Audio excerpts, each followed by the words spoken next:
Assalamualaikum warahmatullahi wabarakatuh. Alhamdulillah wassalatu wassalamu ala Rasulillah. Saudaraku yang dirahmati Allah Subhanahu wa taala, kita lanjutkan kajian kita ya. Pada kitab Riyadhus Shalihin, kita akan membahas bab tentang menunjukkan kepada kebaikan dan menyeru kepada kebenaran atau kesesatan. Kita langsung saja pada hadis yang pertama. Dari Abu Mas'ud Uqbah bin Amr al-Ansari radhiyallahu anhu. Dia berkata, Rasulullah shallallahu alaihi wasallam bersabda, siapa yang menunjukkan kepada kebaikan, maka baginya seperti pahala orang yang melakukannya. Nah, alhamdulillah ya, hadis ini sederhana tetapi maknanya luar biasa. Barang siapa yang menunjukkan kepada kebaikan, maka baginya seperti pahala orang yang melakukannya. Saya kasih contoh. Kita menjelaskan kepada seseorang bagaimana fadilahnya atau keutamaannya istighfar. Setelah kita jelaskan kepada orang tersebut, ternyata setelah mendengarkan penjelasan kita, menjelaskan keutamaan-keutamaan bagaimana istighfar tersebut, alhamdulillah ternyata dia praktekkan dalam kehidupan sehari-harinya. Dia terus beristighfar, astagfirullah, astagfirullah. Maka setiap dia istighfar, kita akan mendapatkan pahalanya. Atau kita mengajak kepada orang untuk bersedekah. Lalu kemudian dia bersedekah, maka insya Allah kita juga akan mendapatkan pahalanya. Atau kita mengajak kepada yang lain, contohnya sholat. Kita mengajak orang untuk sholat duha.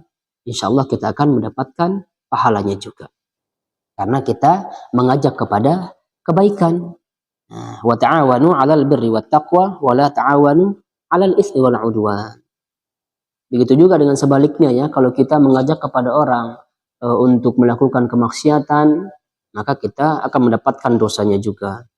Kita lanjutkan hadis yang kedua. Dari Abu Hurairah radhiyallahu anhu bahwa Rasulullah shallallahu alaihi wasallam bersabda, barang siapa yang menyeru petunjuk, maka baginya pahala seperti pahala orang yang mengikutinya tanpa sedikit pun mengurangi pahala-pahala mereka. Dan barang siapa yang mengajak kepada kesesatan, maka baginya dosa seperti dosa orang-orang yang mengikutinya tanpa sedikit pun mengurangi dosa-dosa mereka. Hadis ini sudah saya jelaskan di pembahasan sebelumnya ya. Namun sedikit saya ulas ya. Yang pada intinya adalah ketika kita menyeru kepada kebaikan, maka kita akan mendapatkan pahalanya. Ketika kita menyeru kepada keburukan, kita juga akan mendapatkan dosa daripada seruan kita tersebut. Oleh karenanya, saudaraku yang dirahmati Allah Subhanahu wa taala, mari kita saling tolong-menolong, saling menasihati dalam kebaikan, bukan mengajak kepada kemaksiatan. Karena kita tidak tahu ya sebentar lagi apakah kita masih hidup atau tidak. Bayangin kalau kita mengajak kepada keburukan dan pada saat itu kita meninggal, na'udzubillah. Ya, dosanya kita sudah tidak tahu ini ya bagaimana dosanya. Kita lanjutkan saja pada hadis yang ketiga. Dari Abu Al-Abbas Sahal bin Sa'ad As-Sa'idi radhiyallahu anhu bahwa sesungguhnya Rasulullah sallallahu alaihi wasallam bersabda pada hari Khaybar, besok aku akan memberikan panji kepada seorang yang Allah menangkan dari tangannya. Dia mencintai Allah dan mencintai Rasulnya. Allah dan Rasulnya pun mencintainya, kata Rasulullah. Maka semalam orang-orang bertanya-tanya dan berharap semoga merekalah yang diberikan panji tersebut. Keesokan paginya mereka mendatangi Rasulullah Shallallahu Alaihi Wasallam dengan harapan semuanya, ya, dengan harapan ya semuanya mendapatkan panji tersebut. Kemudian beliau berkata, di mana Ali bin Abi Thalib? Kemudian dikatakan kepada Rasulullah, ya Rasulullah, ia sedang sakit mata. Kemudian beliau berseru, kirimkanlah utusan untuk memanggilnya, kata beliau. Tak lama kemudian utusan itu pun datang bersama Ali. Lalu Rasulullah SAW meludahi kedua matanya dan mendoakan dan akhirnya sembuh. Hingga seakan-akan tidak ada bekas sakit pada dirinya. Kemudian Rasulullah memberikan panji kepadanya. Ini ya salah satu keistimewaan Rasulullah SAW. Ali bin Abi Thalib sakit mata, lalu kemudian diludahi oleh Nabi Shallallahu Alaihi Wasallam, maka seketika sembuh, ya, mata ahli pada saat itu langsung sembuh. Dan seakan-akan tidak ada bekas sakit, ya, sakit matanya itu nggak ada bekasnya. Nah, beda dengan kita. Jadi kalau di kita apa ya, nggak bisa hanya sekedar disembur-sembur doang mah. Kita perlu ikhtiar yang lain. Kita perlu berdoa, lalu kemudian kita ke dokter untuk berobat mata kepada ahlinya. Itu ya.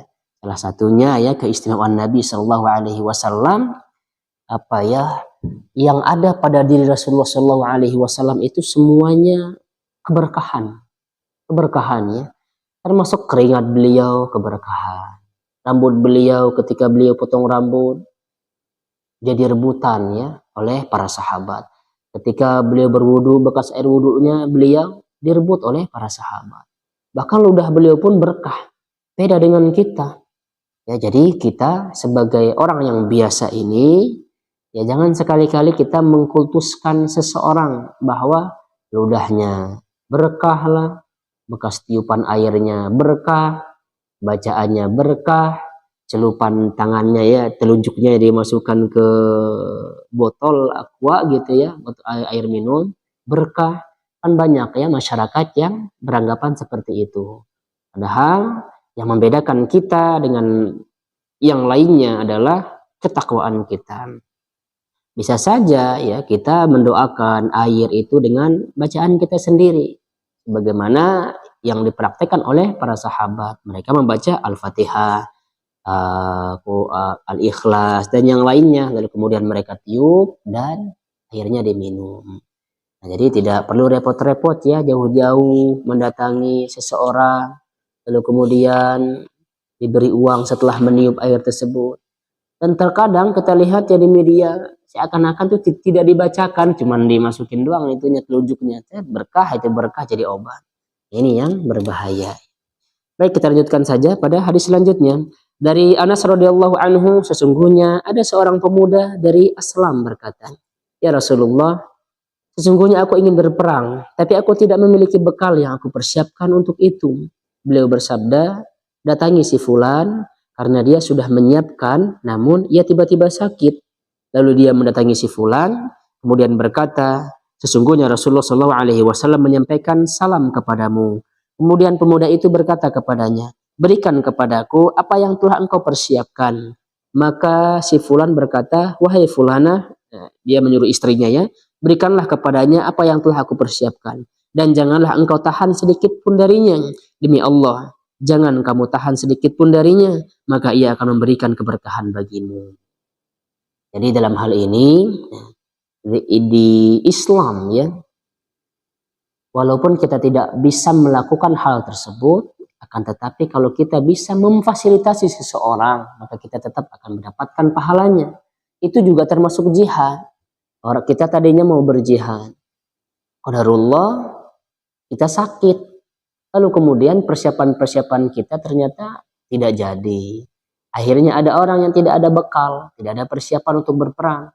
Lalu kemudian kalau kita berikan dia persiapan kita yang tadi, insya Allah kita juga termasuk orang yang berperang. Termasuk kita juga orang yang jihad di jalan Allah Subhanahu wa Ta'ala. Jadi tidak usah khawatir ya saudaraku yang dirahmati Allah Subhanahu wa Ta'ala.